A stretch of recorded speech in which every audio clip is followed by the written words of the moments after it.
If you're visiting York and you fancy seeing one of Britain's most famous railway journeys, you might be wondering whether the Carlisle Railway is possible as a day trip. And today I'm going to find out. I'll show you the route I took, how long it takes, whether it's enjoyable rather than exhausting, and whether I think it's actually worth doing. The Carlisle Railway is often described as England's most scenic railway. It's famous for its dramatic landscapes, the Ribblehead Viaduct especially, and its remarkable history, particularly the campaign that saved it from closure in the 1980s. It's become something of a bucket list journey for railway enthusiasts and casual visitors alike. So if you're staying in York, can you comfortably experience it in a single day? So I started in York, travelled via Leeds, and then joined the Carlisle line, which goes through Skipton before it gets to Settle. I changed trains in Leeds.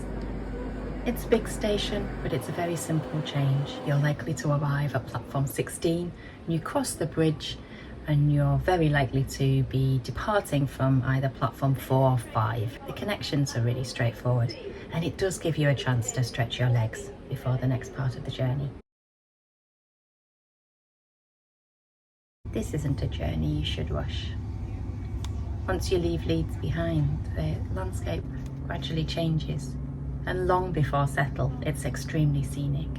Keep an eye out for the beautiful station details and the evidence of the industrial history of this area with all of the old mills. Obviously, if you can, I'd recommend choosing a table seat with a window.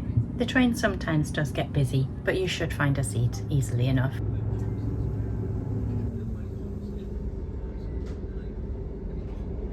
Because of the timings that I needed to observe because of family commitments on the day that I travelled on the Carlisle Railway, my own travel on this line was quite constrained. But if you have a full day available to you, you could do far better than taking the 10 o'clock train from York and arriving back at 5:15. Obviously, if you've got a full day trip ahead of you, you could leave even a little bit earlier and give yourself a chance to get off at some of the intermediary stations. As it was, I still had enough time for a long break in Carlisle, plenty of scenery, and an interesting return via Newcastle. I'm at Carlisle station, and I've just come in on the Carlisle Railway, and I'm going to go out on the Hadrian's Wall line.